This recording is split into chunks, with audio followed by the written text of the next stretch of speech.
A woman and her 4-year-old daughter are asleep in their own home. Someone pours gasoline around the house, strikes a match, and walks away. By morning, they're gone. The fire marshal calls it a tragedy. The community calls it a terrible accident. And the grieving husband, the one who wasn't even home, he cries harder than anyone. But somewhere in that ash, a secret is waiting to be found. I'm Cole, and this is Midnight Files. If you're new here, subscribe and hit that notification bell so you never miss a case. It's 2006. In the state of Idaho, there's a young Kurdish man named Azad. He came to the United States as a refugee, part of a wave of Iraqi Kurds and Syrian Kurds and other displaced communities that had all been resettled in the same area, all under the same refugee assistance program. And running that program was an American woman.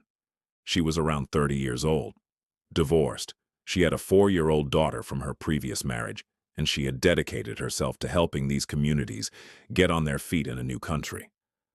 Azad was 22, and from the moment he laid eyes on her, he was drawn in. He started showing up, more than he needed to, asking questions, lingering, finding reasons to be around her, and, slowly, gradually, something developed between them. What started as a professional relationship became personal, and before long Azad had asked her to marry him. She said yes. Now, within that community, Azad had a reputation. People knew him as deeply religious. You'd see him at the mosque consistently. He volunteered. He gave back. He was the kind of man people pointed to and said, "That's a good man right there." And that reputation meant something to her. She was moved by it. She was moved by him. She converted to Islam to marry him. They got married, and not long after, she gave birth to their son. Life moved on, the way it does. And then one day, Azad killed his wife, and he killed her 4-year-old daughter. He strangled them both while they slept, in the house, in their beds, while they were completely still and completely unaware. Then he brought gasoline into the home and set it on fire. He took his son, and he drove to another state. But here's what you need to understand about how he did this. He didn't act on impulse. This was planned, carefully. He had already checked into a hotel in another state before the fire was set. He made sure he had an alibi. He made sure his whereabouts were documented. He got himself settled, established his presence there, and then the house burned. When word reached him that his home had caught fire, that his wife and her daughter were dead, he came back, and he grieved. Publicly, visibly, he stood at the condolences with his community surrounding him, tears in his eyes, devastated, or so it appeared. And the community believed it. These were people who knew Azad, who loved Azad, who had watched him pray and volunteer and give to others for years. Not a single person looked at that burning house and thought, "He did this." They buried the woman and her daughter.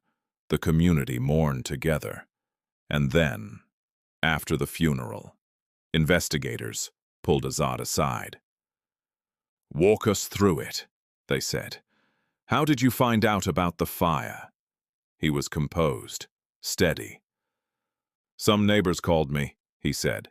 "People from our street. They told me the house was on fire. By the time the fire department arrived, they found my wife and her daughter inside. They were asleep. It looks like smoke inhalation. The bodies were badly burned. That's what I was told. I was in another state at the time. I had told her I was leaving a week before." And then he did something smart. He handed over the evidence himself. The hotel records, the receipts, the documented proof that he was physically somewhere else when the fire started. He laid it all out in front of them, calm and cooperative. Investigators looked it over. They told him, "All right, but you need to understand. This case is still open. You are not to travel. You are not to go anywhere. We are continuing our investigation." Azad nodded. He understood. Meanwhile, forensics got to work on the bodies, and here's where it got complicated. The fire had done its job too well. The bodies were severely burned. What the medical examiner could determine was that both victims died from smoke inhalation. But the fire had consumed so much physical evidence that the signs of strangulation were gone. The heat had erased them. There was nothing visible to suggest foul play, no ligature marks, no bruising, nothing that screamed murder. The fire had been a cover, and it had worked. Azad could feel it. The case going cold, the investigators coming up empty. He had pulled it off. A month passed. Maybe 2. And then Azad walked into an insurance office. It turned out he had taken out life insurance policies on his wife, on her daughter, on the house, and every single policy listed him as the sole beneficiary. The total payout, just over $1 million, back at the Investigations Bureau. The case file was still open. Azad had no idea. He assumed the official conclusion was accidental death, a house fire, a tragic loss, case closed. But investigators had never stopped. And the moment that insurance claim landed on their radar, the temperature in the room changed. $1 million, sole beneficiary, husband who happened to be out of town. They didn't have proof, not yet. But now they had motive, real motive. They brought him back in. "Tell us about the insurance." Azad didn't flinch. "That's completely normal," he said. "My wife and I took out life insurance policies. Most people do. There's nothing unusual about that." He wasn't wrong, technically, but he wasn't going to walk out of that room the same way he walked in. "Understood," they told him. "But the case is still open. You know that, right?" He knew. And while Azad was out spending that money, the investigators started digging into his past. Not his life in America. His life before America. Because something in his paperwork didn't add up. Azad had come to the United States, registered as an Iraqi Kurd. But when they pulled his actual history, where he grew up, where he actually lived, it wasn't Iraq. It was Syria. He had spent his whole life in Syria. So they opened a new line of inquiry. They contacted Syrian authorities and requested his criminal record. Anything on file, anything at all connected to Azad. What came back stopped them cold. Before Azad ever set foot in the United States, he had been married once before, in Syria. And that wife had died. There was even an official report on file. Azad had come to the local authorities himself and reported her death. He told them she had passed away in a remote village, far from the city. He had buried her himself. Simple burial, no autopsy, no examination. The authorities recorded it and moved on. Syrian officials had never examined the body, and Azad had moved on too. Now, investigators sat with that information. They turned it over. A man whose first wife dies under unexamined circumstances in a remote Syrian village, who buries her himself, who reports it afterward rather than before, who then emigrates to America, builds a new life, marries again, and his second wife winds up dead in a house fire with her daughter. "That's the key," someone said in that room. "That is the key to this case." They reached out to Syrian authorities. International cooperation request. The message was direct. "We need you to exhume the body." Syria agreed. The exhumation was approved. American investigators covered the cost.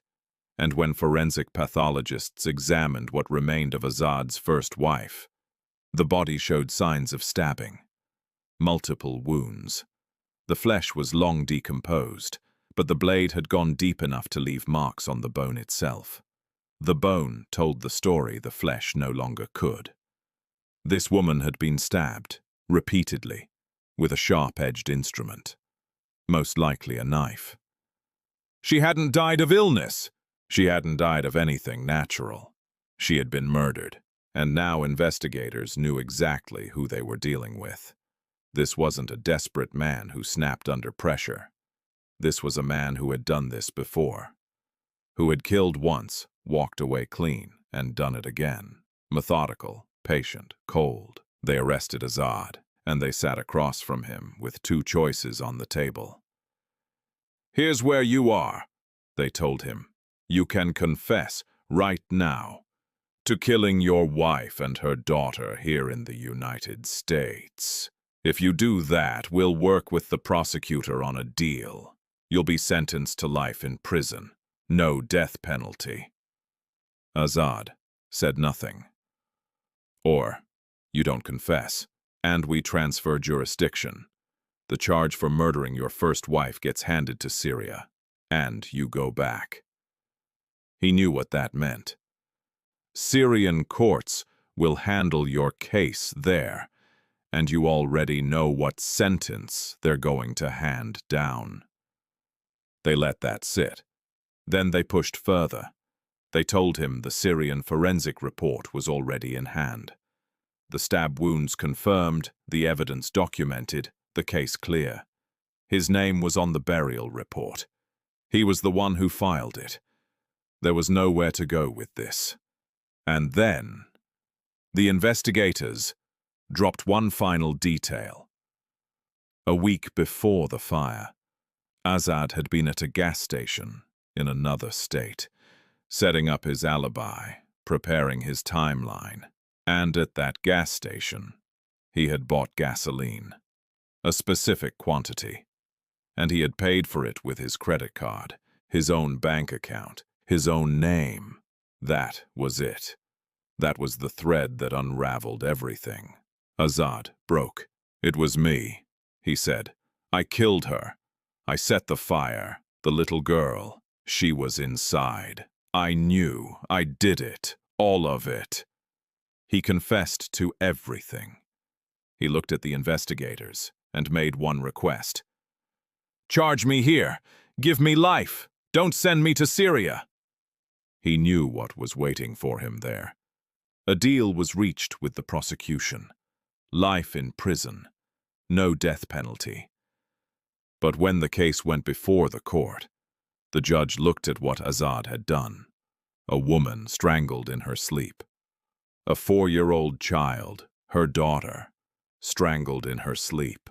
A house soaked in gasoline and set ablaze to hide the bodies. $1 million insurance payout. A first wife, stabbed to death in a Syrian village, buried quietly, never examined.